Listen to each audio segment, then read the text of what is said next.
Hello guys, back again with another commentary video, again with Brackenhide.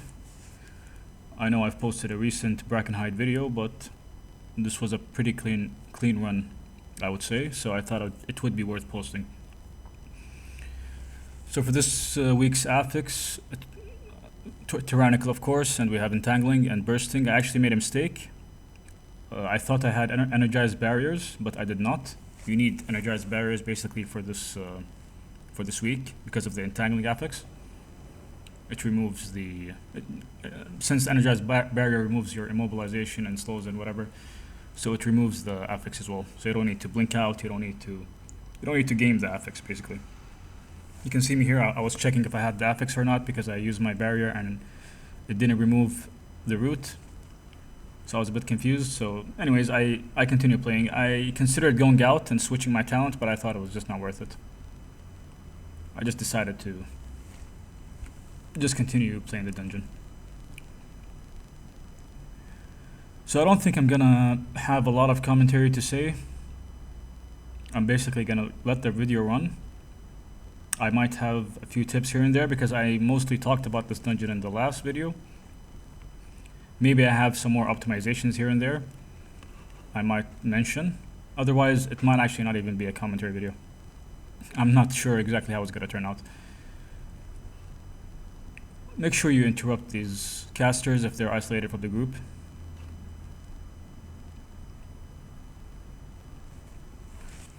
Just to keep all the ads bunched up so you can AoE them down.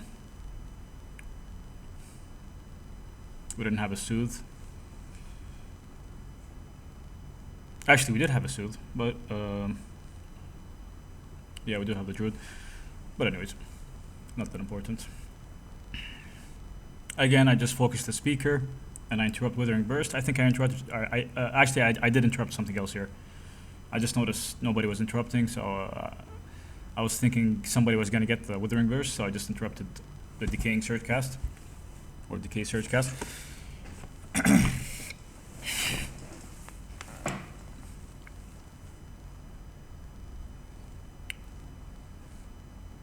Priest is going to be OP for this week, of course, because of bursting. I mean, MD is really strong with utility. I think at some point Blizzard is going to add another MD-like spell to somebody else in the game, because as it stands right now, it's too strong for a lot of mechanics. I mean, mostly for bursting, but it's also good for stuff like the dragons and Halls of Infusion if you're not going to skip them, stuff like that. I think MD is like a really strong spell right now. I think even if Shadow Priest wasn't S tier, the fact of his utility alone, even Mind Soothe, especially for higher keys where they do specific routes and do specific skips, they can make use of the Mind Soothe.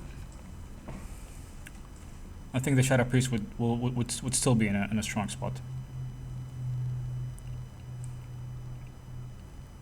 We have a Holy Priest here, of course, not a Shadow Priest, but whatever. I think Disc is actually stronger than Holy, if I'm not mistaken. I haven't played my Disc in a while. I played my Disc in Season 1. I remember there was a point where Holy was stronger, but right now I'm not sure about the meta. I see the higher keys, 25 and plus, they're mostly playing Disc. Most healer priests play Disc. I mean, Disc is overall like a really strong spec. Has good AoE healing. I would assume it has better DPS than Holy, but right now the entire healer DPSing meta is kind of screwed up. I'm not sure how it is right now, to be honest.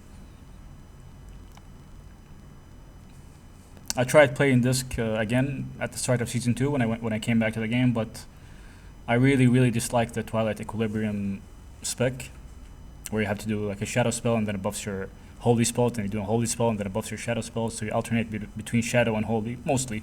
I really dislike that playstyle. Anyways, I'm going out of. I'm digressing here. I should be talking about Arcane Mage, right? But I don't really have anything to say specifically about these pulls up to this point. I think you're just going to do your normal AoE rotation. For these higher keys, I think it's mostly tank diff, what I've realized. I mean, even if DPS is bad, you usually can time a dungeon. But if the tank is bad, I tried to do a 22 Bracken Hide before the reset.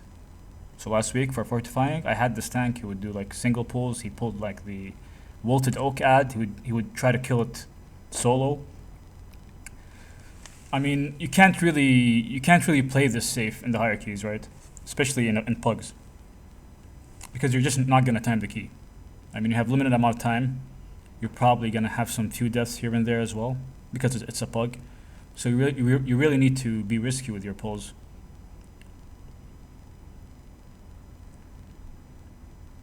Tanks just have they have a lot of responsibilities on their shoulder, especially for these hierarchies. I mean, I did a vortex. I did a really bad vortex run.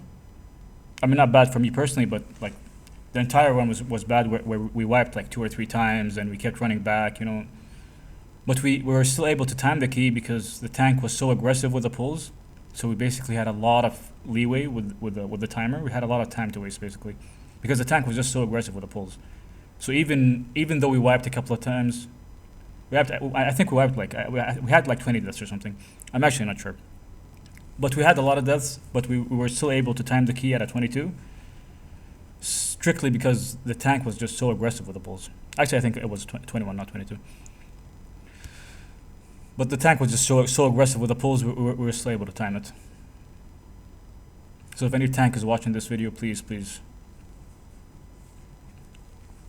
The key rests on your shoulder. Try to be aggressive, try to minimize downtime as much as you can. I see tanks that they finish a pack and they just stand around for 2 or 3 seconds, and they finish the other pack and they stand around. I mean, even the little things such as the pack is dying, you can actually move to the next pack, because this, let's assume this saves 3 or 4 seconds. Let's assume you're pulling like 10. I'm gonna cut myself off here because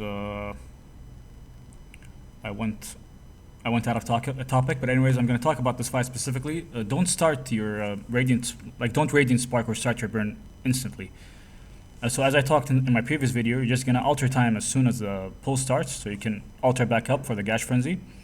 And then as Gash Tooth is going back to as he's going back to stack with the bosses, then you can start your burn, so you can basically make full use of your damage, right?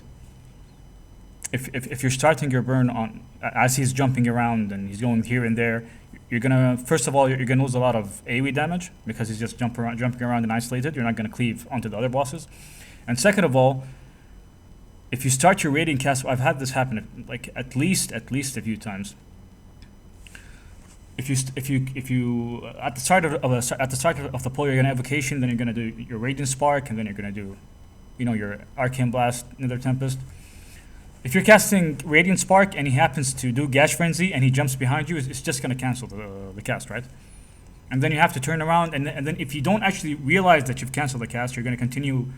You're gonna try to continue through the sequence of your rotations. So you're gonna do your Arcane Blast, Nether Tempest, and then Arcane Surge, whatever. And then you're gonna realize it's actually you didn't actually cast your Radiant Spark. So it's gonna be like really it's gonna feel really bad. So what you can see me actually do here in this fight, I evocate before the pull starts. I would actually, maybe in the future, I would evocate as the pull starts. I would basically do alter time and then evocate. And then by the time evocate finishes, he's probably jumped around a few times. Hopefully he's jumped on me, so I can face towards him and cast Radiant Spark without fear of him jumping behind me and canceling the cast, stuff like that. So that's what I would suggest for this boss. So as the boss starts, you can either pre-evocate and don't Radiant Spark until he starts jumping around as he's going back to the group, and then you Radiant Spark and go into your burn.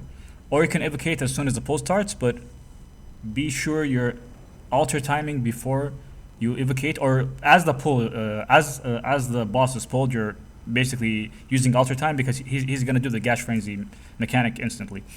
And then of course, if he goes on you with the Fixate cast, you have G-Invis and you have your block you can use for those. You don't need them. You don't need them for anything else. You can basically alter time every Gash Frenzy cast if you have a WeakAuras or Addon where you can track the timers. So you don't actually need to G-invis or block the Gash Frenzy. You can alter time every cast.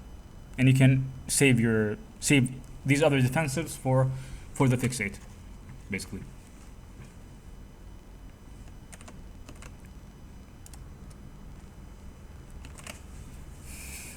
So yeah, that's that for the first boss. Again, for these Wilted Oaks, I usually just set my focus on the Wilted Oaks, the big triads, and I just interrupt Necrotic Breath. Usually people interrupt the other spells, or they use their stops and whatever. But if this Necrotic Breath goes off, it can be really chaotic. Even on tyrannical weeks, it can be chaotic. I use my Alchemist file here, or not the Alchemist file, you know, the Cauldron, the extraction button you get from the Cauldron. I basically just use it on cooldown.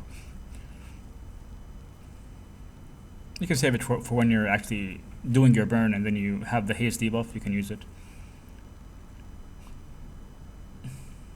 So this section isn't actually really good for Arcane Mage. As you can see,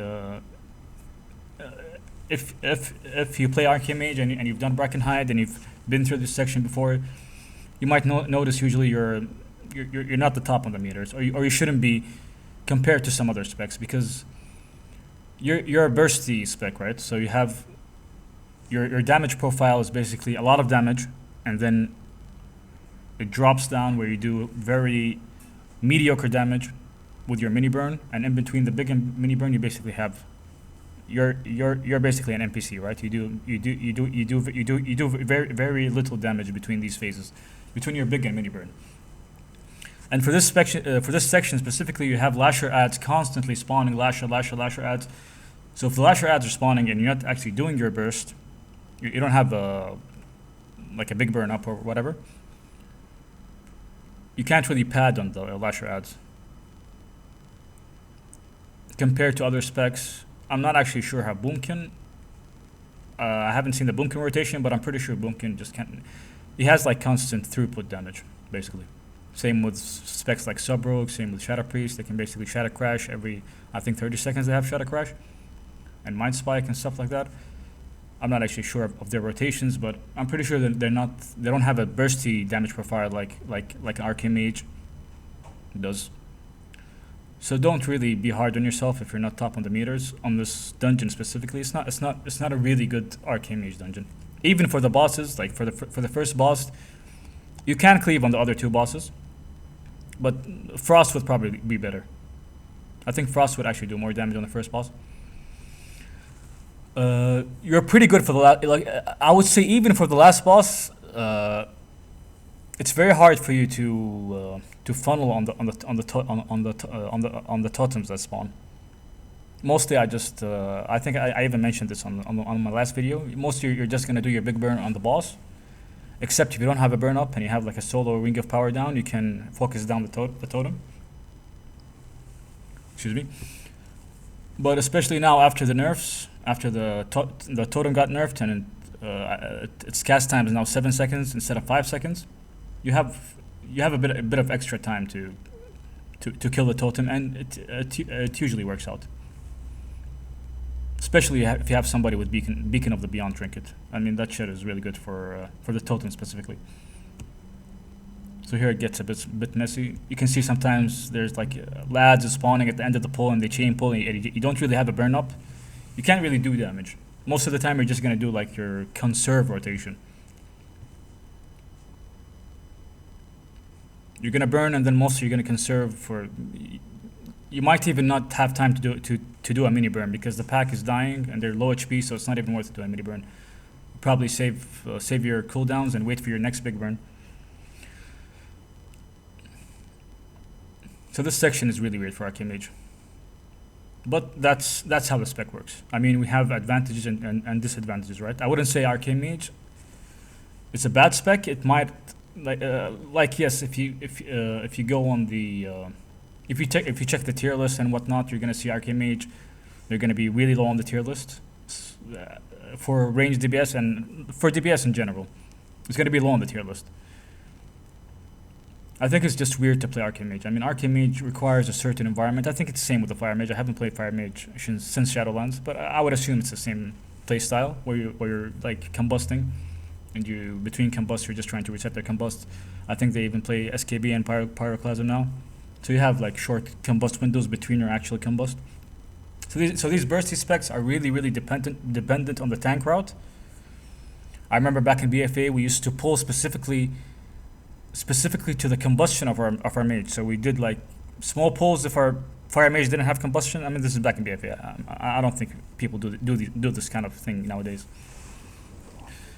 Where if we had if our fire mage had combust up, we can safely do a big pull, and if our fire mage didn't have combust up, we do like smaller pulls.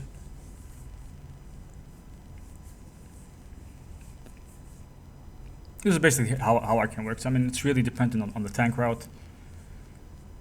If you start your burn and you die, or something happens, or you gotta go out of range, or do a certain mechanic, and you don't make full use of your Radiant Spark, you don't have a lot of uptime on your Touch of the Magi duration, I mean, you're gonna lose a lot of DPS. That's sadly how Arcane Mage works right now. And you basically gotta stand on top of your Ring of Power.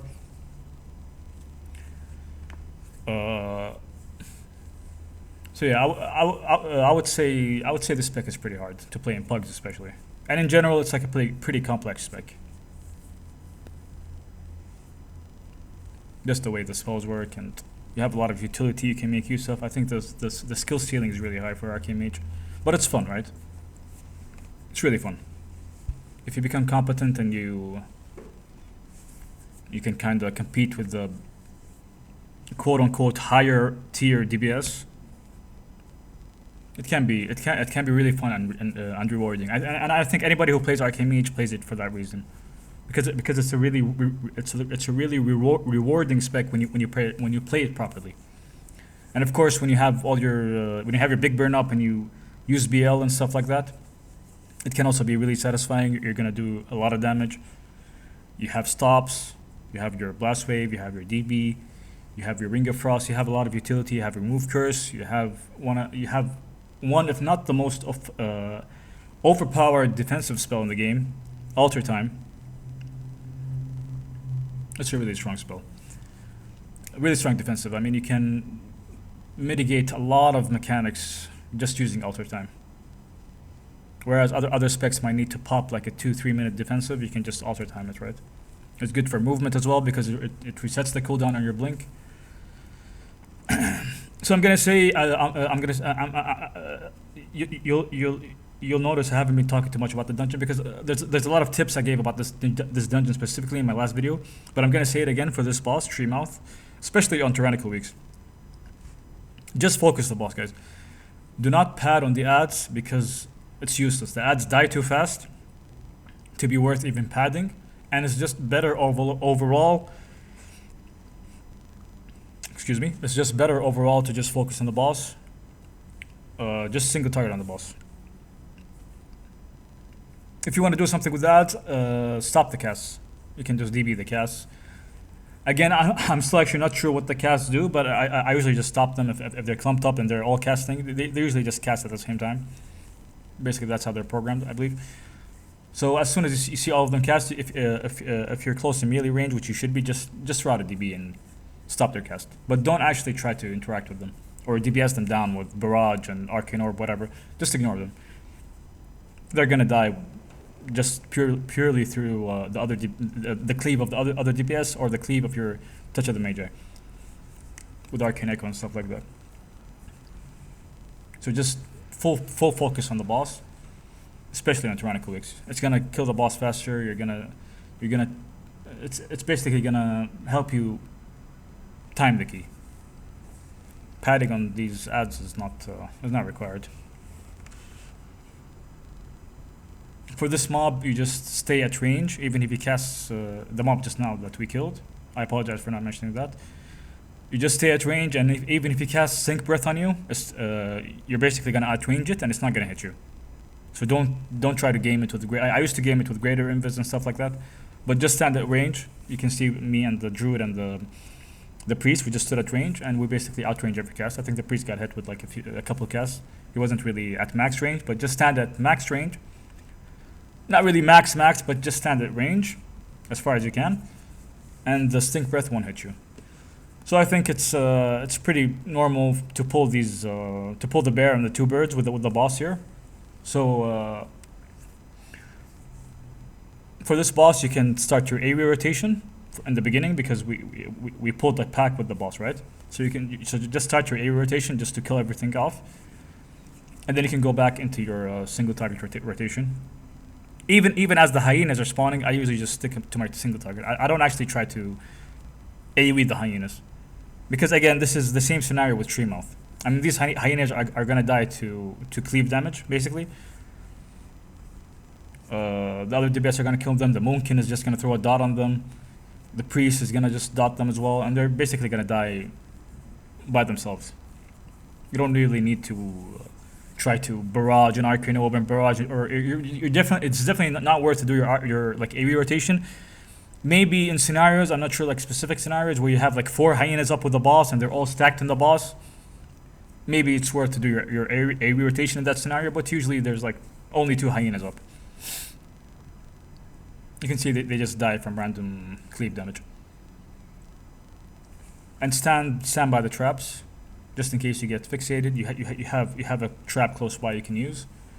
So stay pretty close to a trap, any trap. I wanted to say something, but I forgot as I was talking about the hyenas thing. If I remember, I'm gonna say it. So you can see me, I mostly just do my AoE rotation. I stand near a trap. Oh yeah. So with the entangling, because I had the, maybe if you rewind the video you can see, but at the start of the fight I had my Ring of Power down, and I got the entangling FX, and because I messed up, I didn't get the talent for Energized Barrier. So what you can do, you can actually alter time. You can blink to get out of the AoE of the entangling. Then you can just alter back. I mean, you waste like a global for the blink, but you get to stay inside your Rune of Power, and you don't have to move with Ice Tools and stuff. So basically, just alter time, blink. It's gonna remove the entangling affix, and then you just alter back to your Ring of Power. You can see me do it at the beginning of the fight. But this is, I mean, this tip you shouldn't really need this tip because you would have Energized Barrier, and you would just save your barrier cooldown just to remove the entangling affix, basically.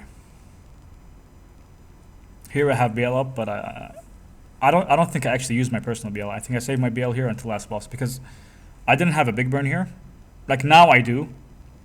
Actually, I still don't. I have my big burn like very soon. So it's not even worth to it's not even worth to evocate now and then BL and then do my rotation because the packs are dead, and this is not even a dangerous pack. I mean, all these ads are basically fodder ads. You can see the Red Paladin can just kill them off. The Moon can kill them off pretty easily. You don't need to burn it. So you need to have this mindset of not necessarily you want to be first on the meters. I mean, of course, us as DBS, I mean, especially when you're pushing hierarchies, you're competitive. You want to be the top on the meters. You want to be first, but you gotta take into consideration. You need to have a small change in your mindset. So what the small change of mindset is? What is your class good at? So my class, Arcane Mage, it's a bursty class. So I can basically funnel a target down. I can pick a high HP mob that needs to be killed, and I can funnel it. Think the pack before the last boss on Vortex Pinnacle. You can choose one of the 2 ads that cast the AoE, the party-wide AoE damage thing, and you can basically funnel it and kill it as quickly as you can. Or you can save your big burn for certain packs that need to die quickly, and you can basically burst it down.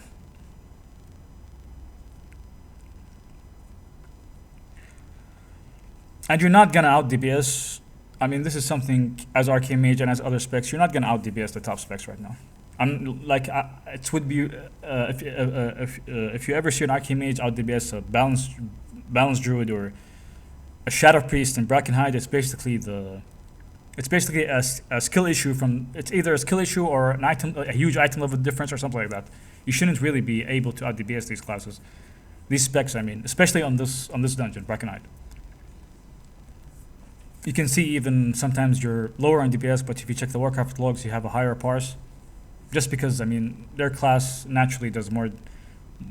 They're more able to do more damage on the way this this dungeon is designed, right? With like the ads and the routes and stuff like that. You can see me do the alter. Yeah, you can see me do this trick again, where I alter time and I blink and alter back.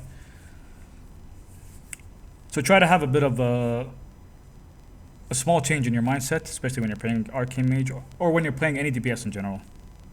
When you're trying to push higher keys, it's not always about the DPS. Here I tell the priest to PI me for last boss, but he didn't PI me anyways. I can do a lot of damage on single target, especially on this boss because he's mostly single target, aside from the totem. But like I said, I'm not gonna specifically focus down the totem. I'm just gonna burn the boss. You can see me now. I think one cast does go off. I should have helped, but I actually thought it would die, especially after the nerf. I thought it would for sure die, so I didn't really help them for that totem, and it did get a cast off. But I think only one cast got off from the entire fight. I really hope the priest would have given me PI here. Excuse me. So here I can focus the totem down because I don't have my spark or touch of the Magi up, so I can safely change targets. But when I have my spark and touch of the Magi, 99% of the time I do not. I just refuse to change targets. I lose out on a lot of my DPS. I mean, this is how my class does damage. It's unfortunate, but this is how you do damage as a Arcane Mage. You basically, I think here I mess up my alter time. I almost died. Yeah. I messed up my alter time. I think I thought I did alter time, so I was full HP, but I didn't actually alter time, so then I was confused. I was low HP, but thankfully I blocked in time. Here I can focus the totem down again because I have a solo Ring of Power down. I do not have my Radiant Spark or the Touch of the Magi.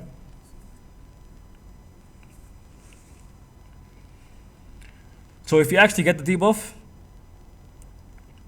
I'm not 100% sure, I'm 99% sure on this. You can see on the party frames, you can see some people with this red debuff. I mean, this debuff, the tank soaks this debuff from you when he does the Decaying Strike cast. He basically soaks this debuff from you, and he gains damage for himself or something like that.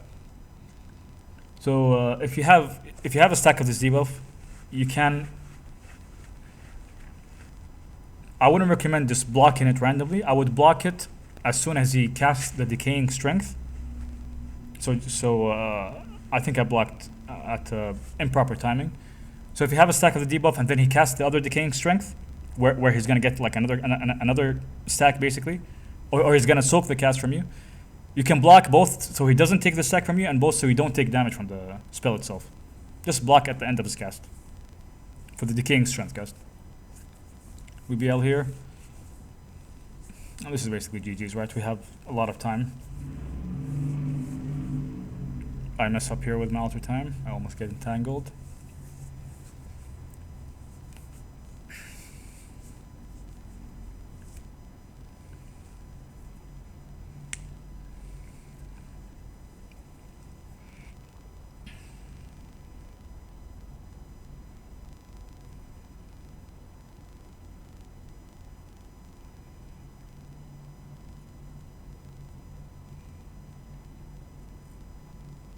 So I think this run in general was pretty clean.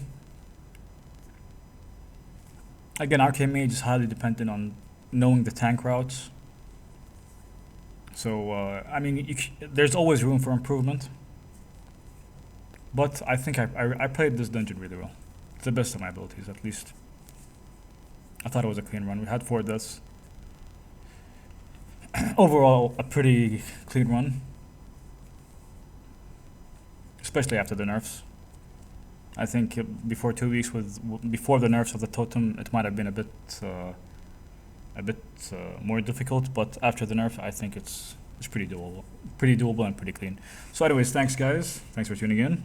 If you have any questions, please post them in the comment sections, and I'll get back to you. Like and subscribe if you enjoy this content, and have an amazing day.